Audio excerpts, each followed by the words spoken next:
Everything that is ugly, cruel, stupid, but most importantly, ugly. Everything is your fault. Welcome to Watch Mojo, and today we're counting down our picks for the top Adrien Brody performances. Francis? Yeah?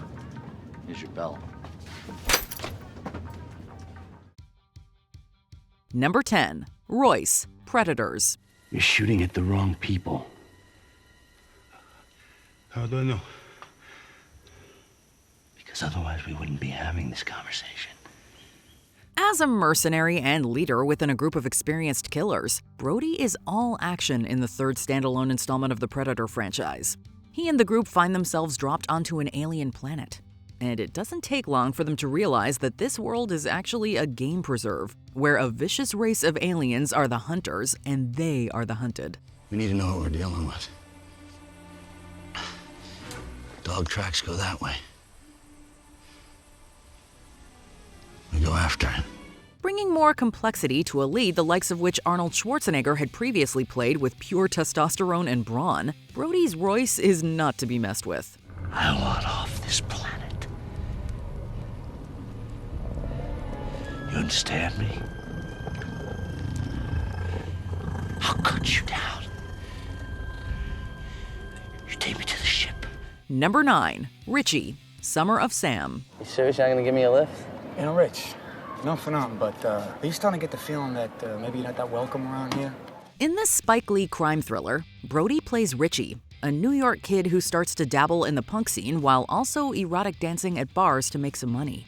His alternative lifestyle gets him noticed in the city, but all while the mood takes a disturbing turn when a serial killer begins to stalk and kill off several locals. Why don't you talk to me like a man? One-on-one, man to man, like we always have. Unfortunately, it isn't long before Richie becomes the center of suspicion. Unsure of his identity and questioning what he stands for, and enduring tumultuous relationships with all those around him, Brody gives this unusual character incredible heart. I know, Vin. It's like I got these things I like doing. I like doing them so much, it's like I have to do them. Now, do I really like doing them, or was I pre-programmed at an early age to respond to liking them? Number 8. Noah Percy, The Village. Shall we have a foot race? Yes. Up the hill to the resting rock. No cheating. What a deeply scandalous thing to say. I insist you take that back. Is that the school bell?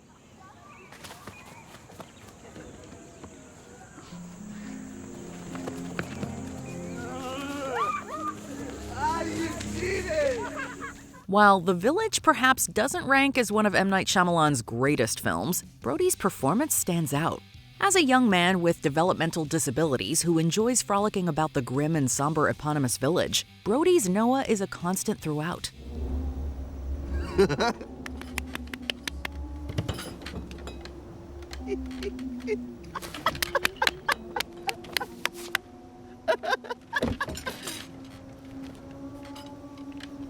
He's friends with everyone in the village and in love with Ivy, a local girl who is blind. But things take a turn for the worse when he's thrust into the center of an event that sends shockwaves through the rural community. As Noah's life unravels from here, Brody steps up for a starring, tragic turn. Bad color.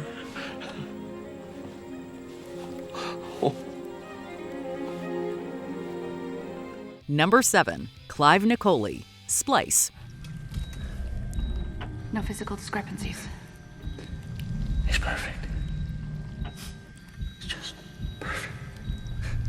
In this unsettling science fiction thriller, Brody plays a scientist who, along with his partner Elsa, plans to create a new life form by splicing human and animal DNA. What could possibly go wrong? Except for pretty much everything. No! Stop! You go to your place. Go to your place! What results is a humanoid creature the couple christens Dren. And though Clive's first instinct is to terminate Dren, Elsa convinces him to keep the creature alive.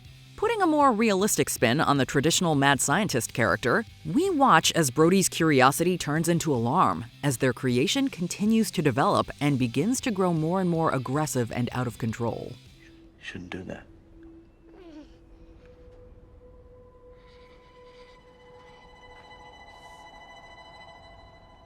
Shouldn't do that.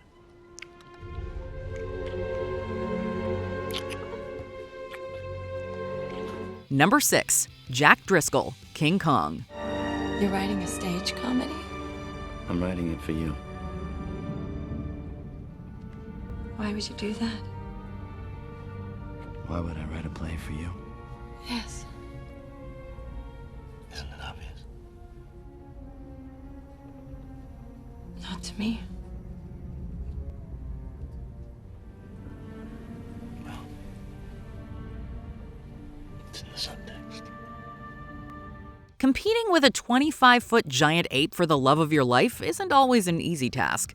Brody pulls it off, though, as Jack Driscoll, a playwright and scriptwriter who signs on to work with a struggling director who plans to film on the infamous Skull Island. A looming, threatening, mysterious world that's home to many fearsome creatures, the voyage is warned away, but to no avail. Driscoll braves the harsh environment in a bid to save Andero after she's taken by Kong. Throughout, Brody portrays a man ruled by love as he continually puts himself in danger, up against the eighth wonder of the world.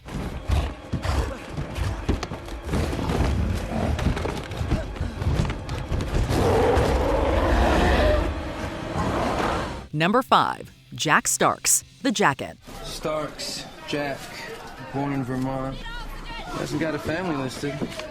Naval Hospital, take care of it.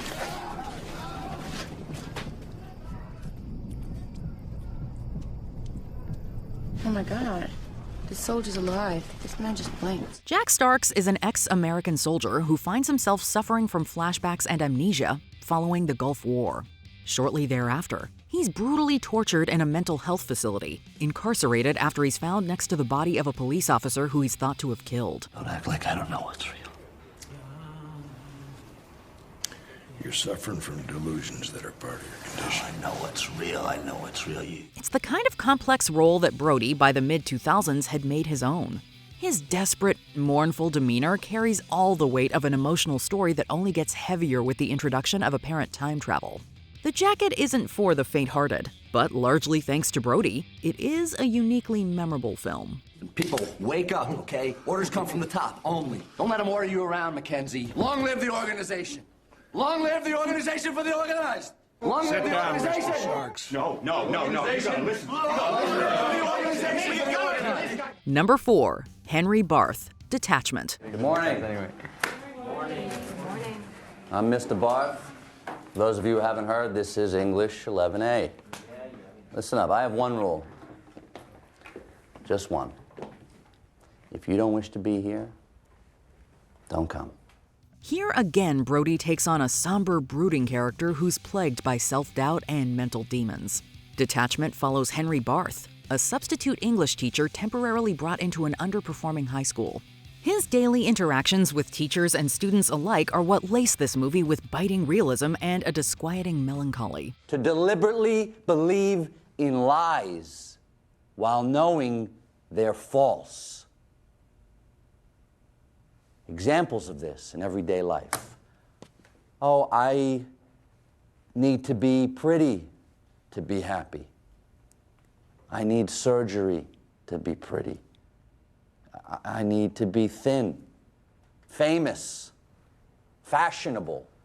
We gradually learn of Henry's own losses and of his troubled childhood, with Brody tying the story together with signature style, as a professor who's personally involved in the decline of the education system all around him. No one wants to think about the struggle that it takes to become somebody, to get out of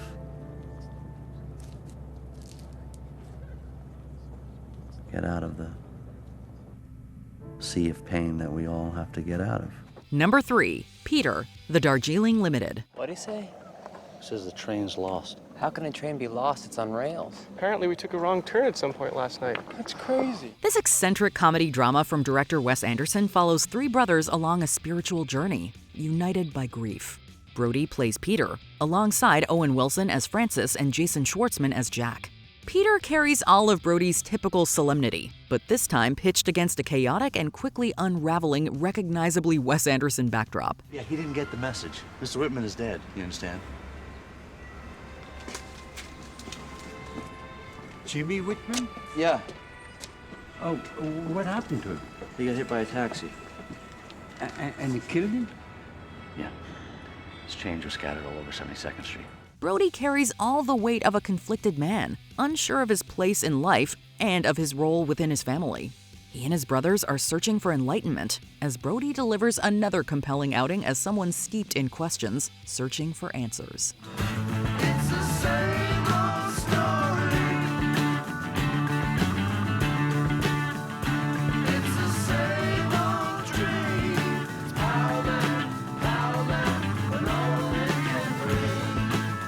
Number 2, Władysław Szpilman, The Pianist.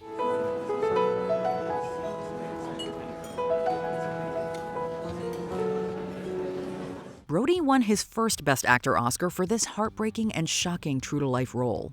The Pianist is an adaptation of a Jewish concert pianist, Władysław Szpilman's memoirs about his experiences in Nazi-occupied Poland.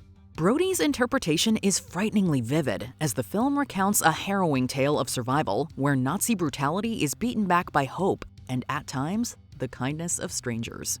Brody's performance is full of deeply emotional and distressing moments, as many of Szpilman's loved ones lose their lives. The gaunt and terrified musician is supremely talented, but above all that, he's simply a man trying to survive at the worst of times. Was werden Sie eigentlich tun, wenn das hier alles vorbei ist? Werde wieder Klavier spielen im polnischen Rundfunk. Sagen Sie mir Ihren Namen. Ich werde die Ohren offen halten. Before we unveil our top pick, here are some honorable mentions.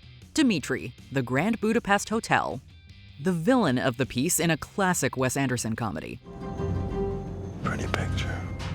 Salvador Dali, Midnight in Paris. Brody brings the surrealist master to life as Owen Wilson travels back to the 1920s. We met earlier tonight at the party. Dali, see? Yes. Dali. I remember. Dali.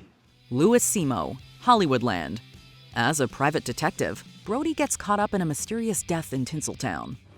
I got that woman killed for nothing, okay? $50 a day, I'm stringing her husband along like I'm running him because I can't see straight in front of me.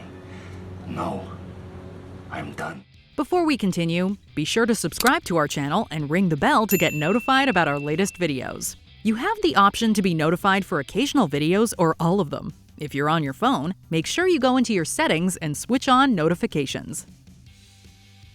Number 1, Laszlo Toth, The Brutalist. Attila. Jede. Jede. These are first edition. They are all first edition. You're an idiot. Stop it, idiot. As technically brilliant as Brady Corbet's period epic is, its staggering highs and lows are sensationally brought together by Brody in his second Best Actor Oscar-winning role. As Laszlo Toth, Brody plays a Hungarian Jewish refugee seeking a new life as an architect in post-war America. Wants me to attend a service on Sundays and collect donations. And what did you say to her? I said I would think about it. Bringing rawness and urgency to a role that requires him to undergo significant changes, Brody reveals both the optimism and sadness of the American dream. He convinces us not only that we're experiencing someone's entire life, but an entire country's history as well. As Toth's ambition begins to sour in the face of persecution, Brody's deeply empathetic performance leaves us contemplating whether or not our own dreams are worth suffering for. Shout at me again, and you'll be sorry. You two, you go! Go! Get out of here! Get out of here! Think I am playing games with you? Let's go. Let's go. Do you agree with our list? Which Adrien Brody performance is your favorite? Let us know in the comments. I would like us to be friends.